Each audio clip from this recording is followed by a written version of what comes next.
The Committee on Parole is called back to order. The time is 10:06. Our next case is Mr. Fred Johnson Jr.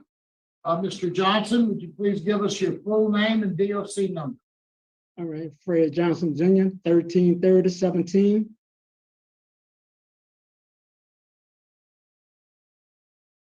Mr. Johnson, let me explain our process to you. First, I'm going to read some information into the record. And then the board is going to conduct a parole interview with you. At the appropriate time, we will allow the participants who've indicated they wish to speak to have their input. You have several people here today to speak in support. Your sister, Janice Coleman, your brother, Darrell Johnson, and Mr. Darrell Miles with First 72 Plus. At the end, you'll be allowed to make a brief statement before the board votes. Do you understand our process, sir? Yes, sir. This is the matter of Fred Johnson Jr., DOC number 133017, date of birth, August the 3rd of 1965. He's classified as a second felony offender. He has a parole eligibility date of August the 1st of 2021, an adjusted good time date of August the 5th of 2199. He is currently serving, he has a full term date of September the 10th of 2203. He is currently serving a total sentence of 204 years, 8 months, and 17 days. He has, for the charges of 3 separate counts of armed robbery, and one having been revoked. All sentences were made on November the 24th of 1999.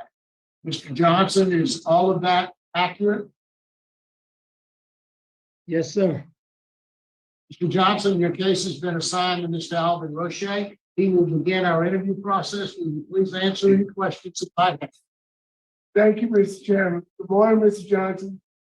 Good morning. Mr. Johnson, you're currently 57 years old, Yes, sir. and you're a second felony offender, and you just, I don't know whether it was recent or not, but you lost 90 days good time. Why did you lose the 90 days good time? Well, I had a disciplinary report, and I was on my way to pick up a healthcare passenger from building the rodeo, and me and a security guard that got into it, and it was my fault because I didn't take time out to listen to what he was saying, and I reacted in an unmannered procedure, and that's how I received a disciplinary tonight. I went to the court. The court had an altercation or whatever, and then I lost a good time there, the 90 days. When was that? 2002. 2002. And when was your last disciplinary write-up? Oh, my last incident write-up was 2019. Okay, so why haven't you applied to restore that 90 days good time? All right, because I was and I was taking the classes, I was taking the programs and everything, and they were saying I received a good time for the classes I took in Louisiana State Penitentiary, and I don't know if they put it in my records or whatever, because I received a good time for the classes I finished the program. How many write-ups did you have in 2019? Maybe 3 to 5, if I am mistaken. 5. Okay. All right. How long have you been at David Wade? I've been in David Wade about 5 months. And no write-ups since you've been at David Wade? No, sir. Great. What's your current job? All right, I work at Crew 30. When I'm not doing the groundskeeping work, I pick up paper and everything. I do flower beds and everything. Were you a trustee at Louisiana State Penitentiary? Yes, sir, I was trustee. What level? A. Have you received that status, or have you enough time to earn it at David Wade? Well, I have to be here 6 months before I can apply to be trustee. I haven't been Okay. here long enough yet. Yeah. Right. Tell me about your vocational skills and training. All right, my vocational skills are like I got groundkeeping, and then my other skills I got from the classes out of the program that I attended. Parent skill, life I'm talking skill. about skills. I'm talking about skills like mechanic, welding, culinary arts. You All have right. any vocational skills? No, sir, I don't have that. I don't have nothing but a groundskeeping one. You have a GED? Yes, sir. When did you earn your GED? I read it 2012. Okay, great. Tell me about the programs that you completed in the last 5 years. In the last 5 years, all right. Beautification, victims awareness, thanking for a change, breaking the silence, 100-hour life skill training, tarot, and CPR. Great. Have you taken any substance abuse? Yes, sir. Breaking the silence, all doubt. Breaking the silence. Also see that you took parenting, Yes, sir. breaking the chain, Yes, sir. any organizational participation. Where I go, I don't, since I've been here at Wade, I don't ANA and church programs. No Toastmasters. No kind of other organization. Other educational Organization. organization. ACs. Where the other organization, since I came here, I haven't been participating in them because they don't have them. All right. The staff lists your your institutional record as poor, but it stated behind that you've made some great improvements the last couple of years. What happened in 2019 that turned your disciplinary conduct around? All right. After I got my last disciplinary write-up, I know I didn't want to do that anymore. So I made a choice of turning the other way around and completing all the classes that I was participating in all the program. And I just went through with that life and I made a positive change. And I just stuck with it because the program worked. And ever since that in my disciplinary record, I didn't have no more disciplinary because I adopted a new mindset and I changed. When did you realize that you might be parole eligible? All right, before the Act 122 came in effect, I rolled my sleeves up and got in the program and went to work. And then when it came in effect, I already was like due diligence doing it. But you knew it was coming. Yes, sir, it was in effect. But as I got my last write-up, I just focused on getting myself together. So basically, that was one of the reasons why your disciplinary write-up stopped, because you knew at this level you might be eligible for parole. Well, I can say this here. I just didn't want to be that same person. Okay. Mislapping, relapsing and everything. Just to put it on record, you had 85 disciplinary write-ups and 22 years of incarceration, an average of 4 write-ups for every year that you were incarcerated.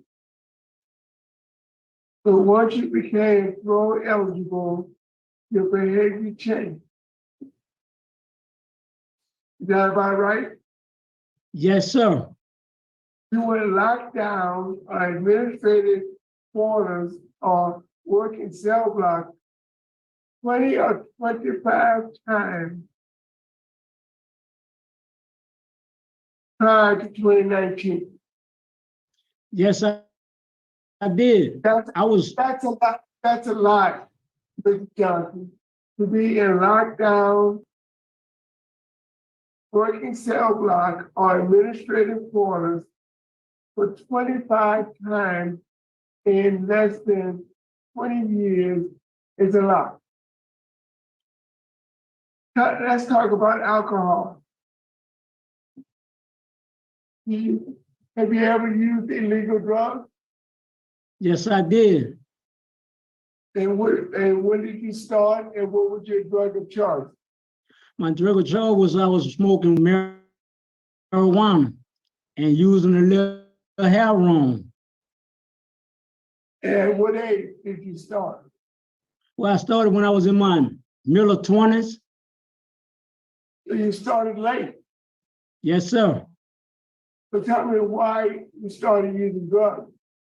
Well, after I had been through some things that wasn't so great in my life, I just resorted to using drugs. And how long did you use drugs before you were incarcerated? Well, it's about like 18 months to 24 months.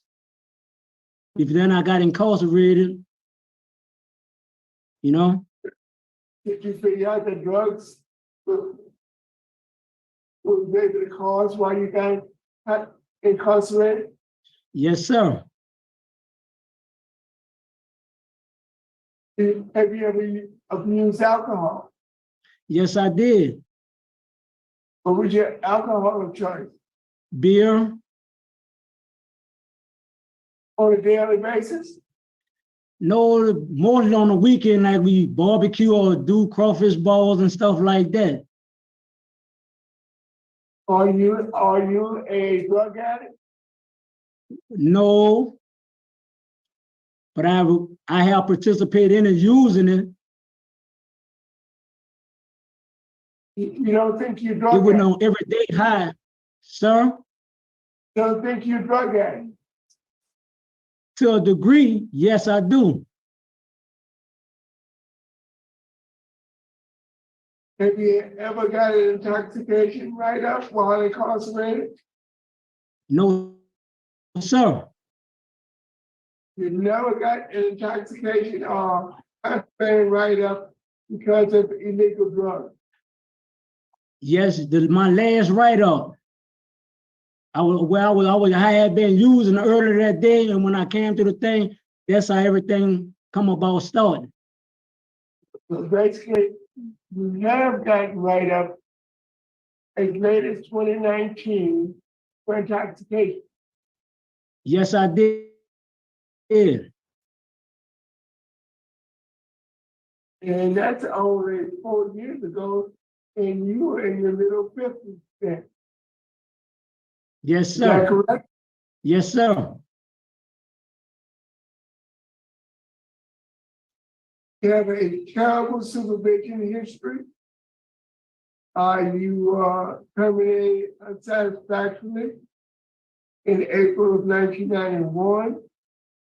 You were revoked in November of 1999, and you've been incarcerated ever since because you were on supervision for another robbery when you committed these two armed robberies. Is that correct? Yes, sir.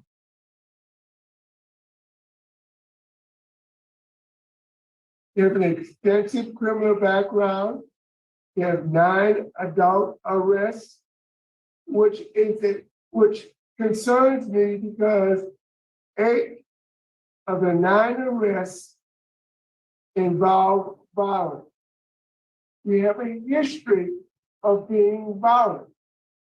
While committing the armed robbery, your victim did not resist, but you stabbed each and every one of the 3 victims while robbing them, with them showing no resistance.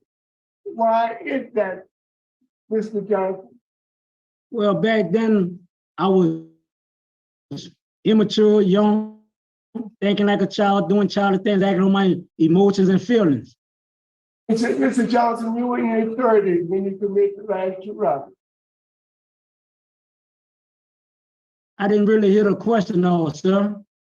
Johnson, you were in your 30s, your mid-30s, when you committed the last two robberies.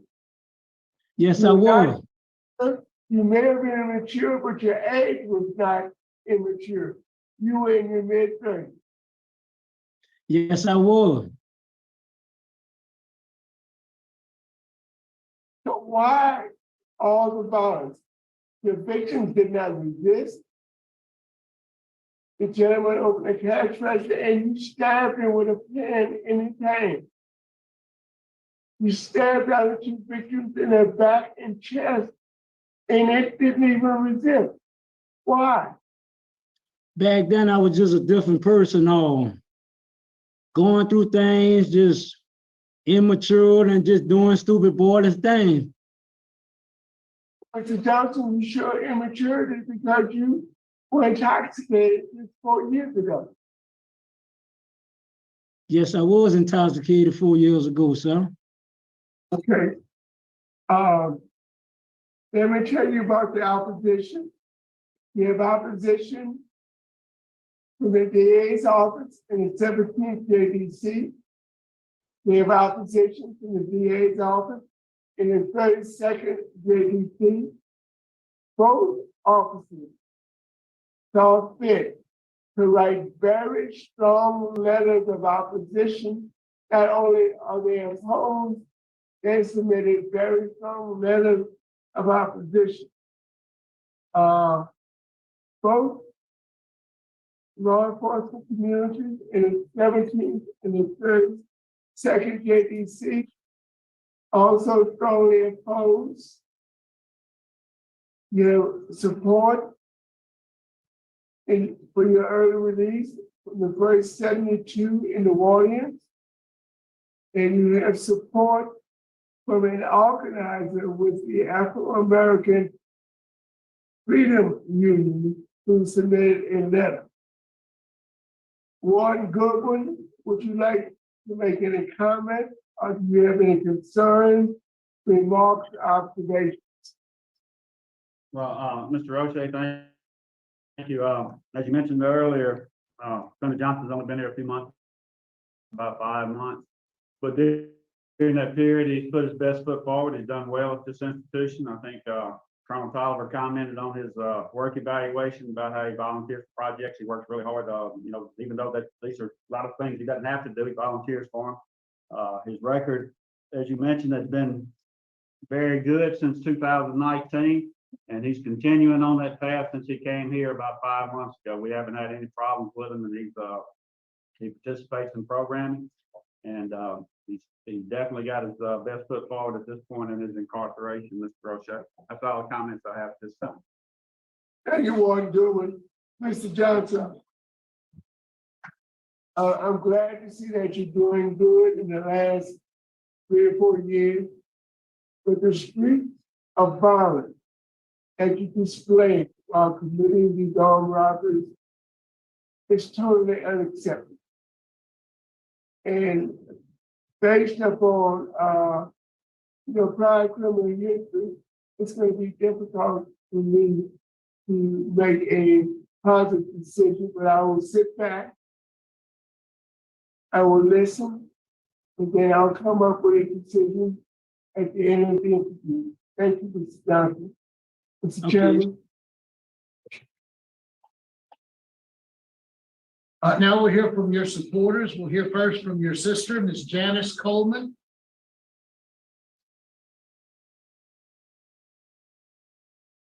Hello, my name is Janice Coleman.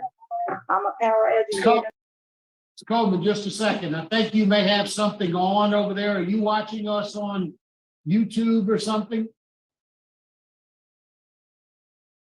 Well, you're on mute now. Could you unmute your?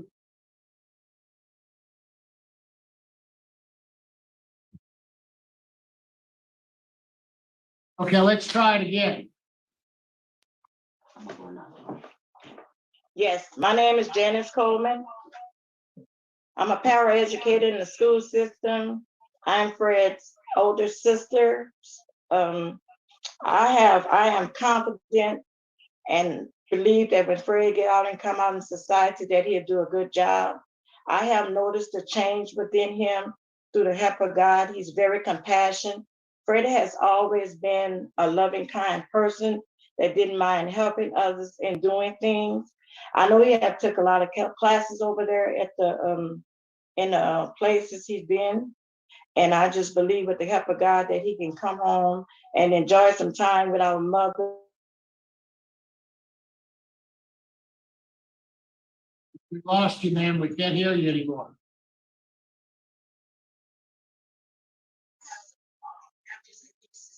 That need to also hear him, speak to him about where he's been and explain to things that where they may not go. I have an after school program that's nonprofit where I deal with underprivileged kids with life skills, homework, and try to keep them off the streets.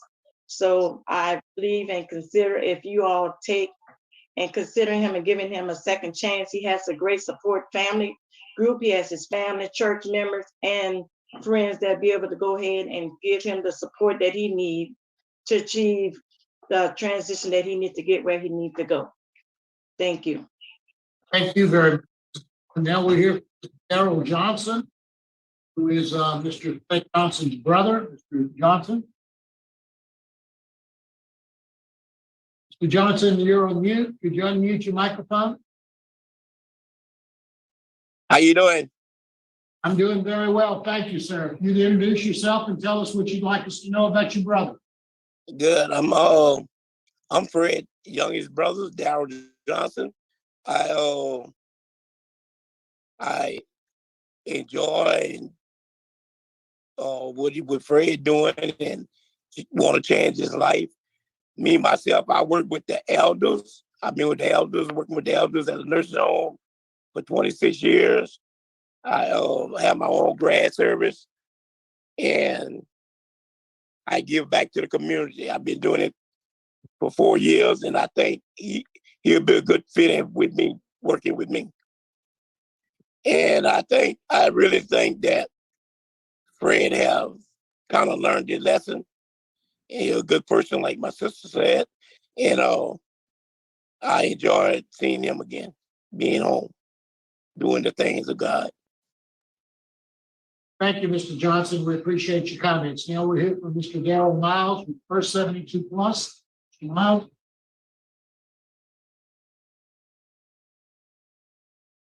Good morning. We've at the First 72 Plus have a program that's designed to meet the needs of Mr. Johnson in his transition. We have rehabilitation programs that consist of 9 steps to staying free and a restoring and rebuilding lives program. In those programs, we deal with anger management issues, we deal with substance abuse issues, we deal with alcohol addictions. Also, Fred will be one of our in-house clients. So therefore, Fred will be monitored and counseled on a 24-hour basis. We have a program there in our transitional housing that would help him transition smoothly back into society by job placement and housing. Along with that housing, once Fred has received the necessary employment that he needs, then we have a team that will go out with him to locate housing. And in that process, he will be attributed the first month rent and deposit to his housing. So the program we have is set for Fred to be a success. Fred has the qualities of doing and being right and being a successful citizen.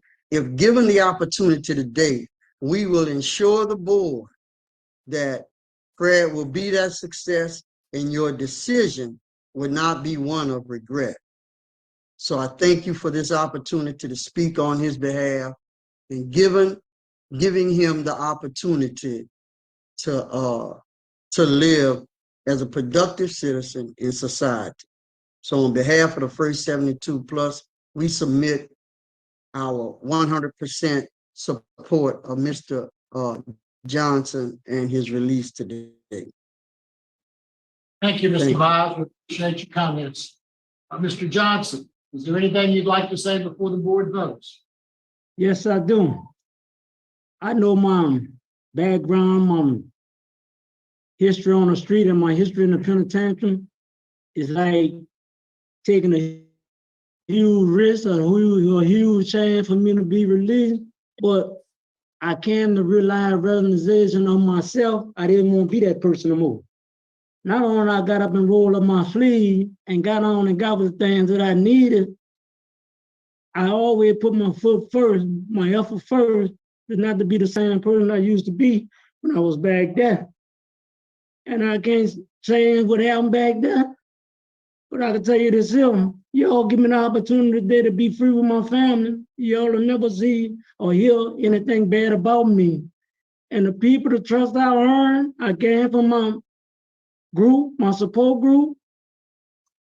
I just want to be a productive citizen and be in society doing the things that everybody else do. If you look at your program, the statistic numbers is high of people like me going back out there in society and making it. I just need y'all believe, y'all trust, and giving me another opportunity to be free. I'm not that same person I used to be. I just need to show y'all my change. And everybody that put this life on the line for me and honor their trust, for them trusting me to be in that, I ain't gonna let them down. I'm not that same person. I know my background don't look good, and I don't have no excuse for that. But right now, I can tell you, and like I said, there's 1,000%, I'm not that same person. I'm not that same person I used to be. Not only did I got the classes that I was supposed to have, I graduated valedictorian other classes. And I don't just have the certificate to show, I actually really live that, and I just be volunteer to do things because like I said, I don't want to be that same person I once was. And I hope that then I pray that I could get your vote and start my life on the other side. And I appreciate this opportunity to be on the board, to come and really be here to express myself to y'all. Mr. Johnson, we appreciate your comments. Is the board ready to vote? Yes, Roche? Mr. Johnson, So, based on a long history of violence, a very long history of violence, of 9 arrests, 8 of those arrests had violent acts. And most were unnecessary violence because your victim did not resist. Extensive criminal history. You were on supervision when you committed the last 2 robberies. Informed supervision history. Overwhelming opposition from the legal community in Carabao and LaFourche parishes. What I think is insufficient time served for the violence involved in your offenses. I'm going to deny your request. Thank you. Mr. Johnson, I heard everything you said, and you are so correct where your record is not a good one. And you're right, can't do anything about it. And you started to do something about it going forward, and I commend you for that. You're just not quite there yet. I want you to continue the course that you're on. To really, you want to show us. You said you want to show us. So do that. It's not about just getting out of jail. It's about we want you to stay out of jail. And I think after 2019, you started to turn the corner. I believe that you're at a good place with David Wade. They gave you a really good review in the record saying that you're doing it will show us that you can continue to stay that course, maintain a good conduct record, take advantage of the program opportunities that are there for you, and reapply when you're eligible. However, today, my vote, based on your record, your past, the strong law enforcement and opposition that's been expressed by the DA's office, my vote today is to deny, but I want to encourage you, take advantage of the opportunities before you reapply when you're eligible. Thank you, Mr. Johnson. Mr. Johnson, you have 2 votes to deny your parole. My vote likewise is to deny. You've got a little more work to do. I think you know what you need to do. You're moving in the right direction. You've got good support. Perhaps the next time will be the time. It's not just yet. So keep up the good work. Good luck, please. Thank you, Mr. Maribel.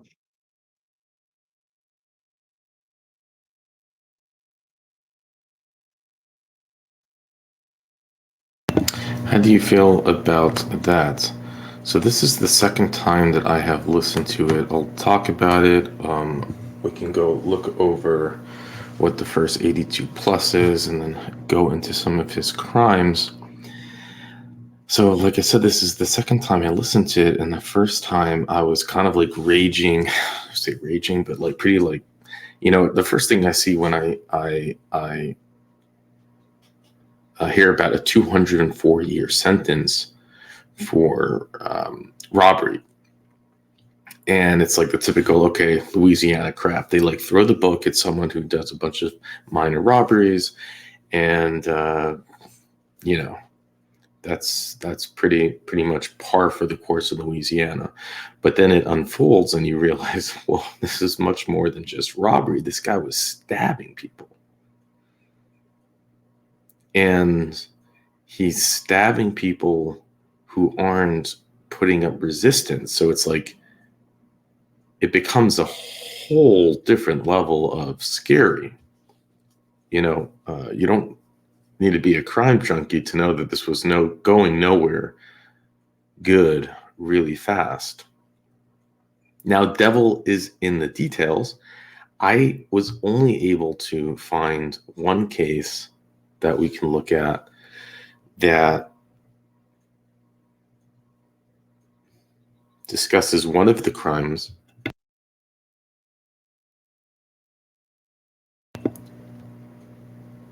Let's see. And here it is. So 1990. He goes into ShopRite convenience store, you know, ShopRite. It's at 2:15 a.m. and he wants a soft drink. He leaves it on the register. There was someone else there. Then he comes back to the counter and the defendant hands $1 for the soft drink. And the clerk testified that he placed the $1 inside of the cash register, and at that point the defendant stabbed him in the right hand with a red ink pen. So there's a red ink pen, I'm assuming, on the counter, and he recounted that he jumped back and took the pen out of his hand. So, I mean, just for the sake of like a scary movie, if you want to put yourself in that scene, like there are a lot of scary movies that start this way. You're minding your own business. This is your job. You're sitting there and all of a sudden you're attacked and there's a red pen sticking out of your hand. I mean, that's a trauma factor. That's something, if you want to talk about trauma, that and PTSD and all that fear, and that's scary stuff, right? So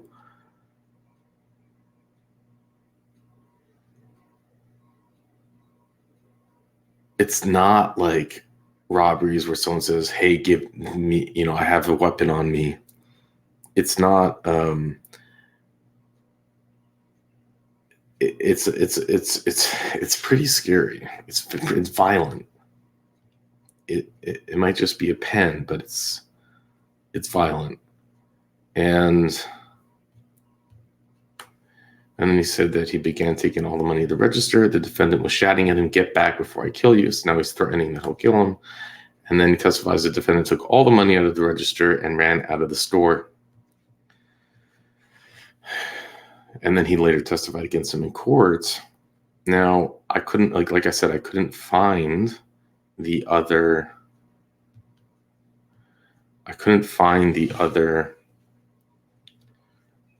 cases. Mr. O'Shea, I believe, mentioned that there were 8 robberies on record, and I'm not 100% clear, even though I listened twice. Was it that 7 of them or there were 11 robberies, 8 of them were violent?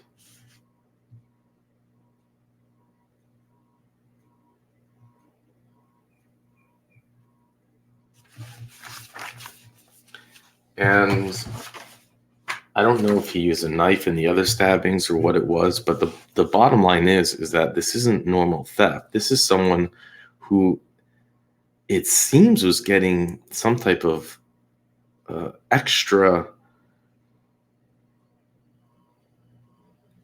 pleasure out of stabbing people during his robberies. You might argue in this specific case that we just reviewed that stabbing him was an act to get the guy to listen to him so he could steal, versus the way it was initially described, which is he got the money. Because the picture that was painted was he got the money and then he's like, haha, thanks for the money. Now I'm going to stab you. And this was a little different. This was he grabbed a pen, stabbed him, jumped over the register, and took the money. And again, without the details, but I'll take it on face value and assume that he was just getting money and then stabbing people.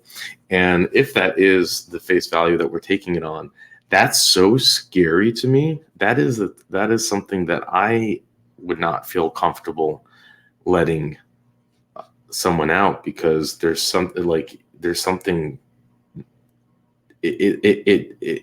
will escalate to death. There's something, stabbing is very personal, and he's getting pleasure out of he's not just taking the money anymore to solve his fix. He's also stabbing people because he enjoys it, and for some reason. That's scary stuff. Then you go to his prison record, and as Mr. Roche pointed out, it was awful. It was just awful. And he turned it around, and he had a story about why he turned it around, but he turned it around because of Act 122, which gave him the possibility to finally start earning, well, to finally qualify for parole. Before, he had no chance. He figured, I have 200 plus years. I'm not going anywhere. I'll do what I want. I'm angry. I kind of get that. I mean, it's not that I get it, but I'd understand why his record would suck. An average of 4 write-ups a year on a scheme of things is not like, that's one a quarter, and it's easy to get write-ups. Then to go to no write-ups because he has a chance, he probably should have just said that. He probably should have just been honest and said, I didn't know I had a chance. When I knew I had a chance, I wanted to improve myself and better myself and blah, blah, blah. And they probably would have appreciated that. I'll put the link to 122. Then let's go to the first 72.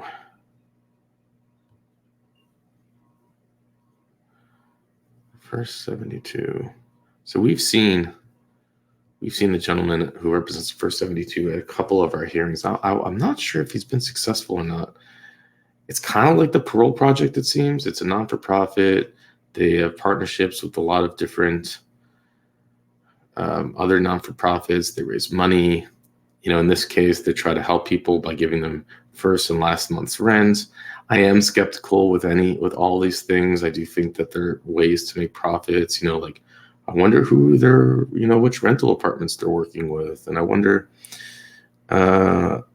what percentage of the funds that they raise goes to helping people. But you know what? It's what makes the world go round. And if the intentions are good and they are helping people, then who am I to penny pinch, right?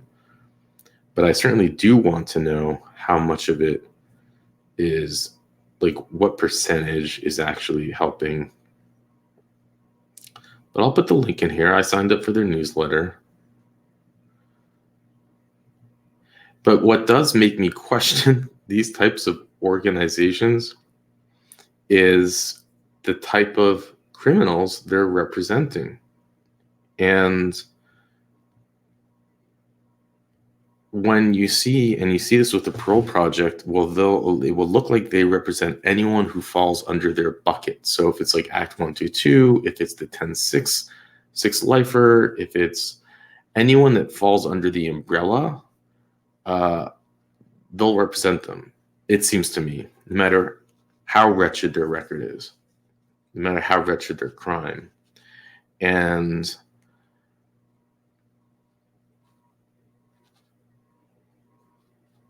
no matter what risk it seems to be to the community.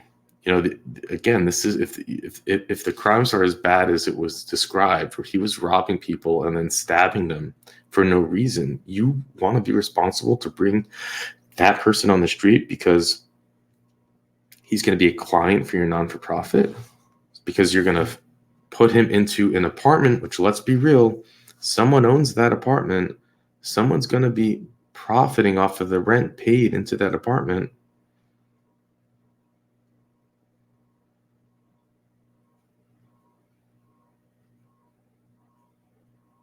There's,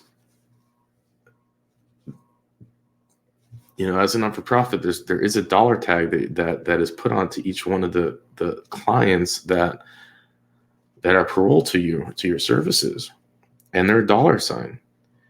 And you would think that you would take certain people, like take the elderly that really need the help and that just don't stand much of a risk. Take someone who has, and we've seen people who we think who look like they qualify, like they check the boxes, like they check all the boxes, but maybe they don't check the box that allows them to qualify for the subsidies. And that's why they're not being represented. I don't know. But to me, this is a scary case if all of it is accurate. You can't just start stabbing people after you get the money from them. You know what's scary? I was just the other day, 2 days ago, I was at the gas station, and it wasn't a great part of town. I'm filling up. Now I'm one of those people that's like always aware of my surroundings, or I try to be. I watch enough YouTube videos. I carry as well, so that adds to it. But someone walked up to me, and it was a big gas station, but it was like empty except for me and this person. And this person had a group of, I think, acquaintances or friends 50 feet from him.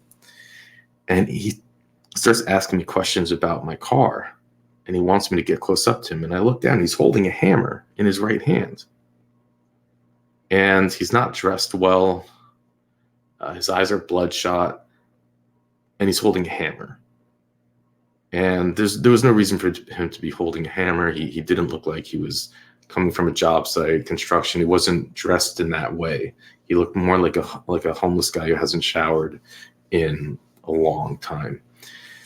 And you know, if he had come and attacked me with that hammer, what does it show up at the end of the day at his parole hearing? Is it the same as stabbing someone after you rob them? Now, he didn't end up hitting me with it. He just asked me questions, and then he said, "Oh, well, I like your car. How about you give me some money?" And at that point, I said, "I don't have any cash. I'm sorry." And if I had cash, I probably would have given him money. It's like, why not? But I was, you know, keeping, like, I was, you know, getting my body to react to make sure I'd be out of range of the hammer.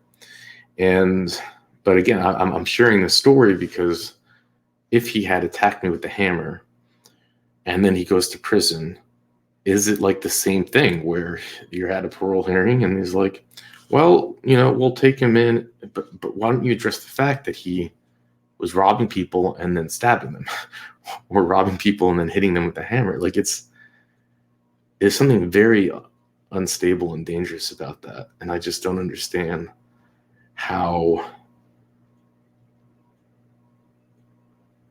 one could kind of blindly support someone with that type of track record without at least having a lot more in-depth knowledge, understanding of what was going on, of the cases and evaluations and unbiased psychiatric evaluations, because all of those scores and things that they use now are complete jokes, in my opinion. Anyways, that's my thought. Love to hear yours on this. Maybe you feel there's just not enough information to go on it. Maybe you think it just needs more time. Maybe you feel that, hey, if it was just a pen situation, we don't know the others, it's not that bad. It's made to look worse than it is. I'm all ears. With that, I will let you go. Oh, also, if you have any stories about being attacked, please put it in the comment section. And again, with that, I will let you go.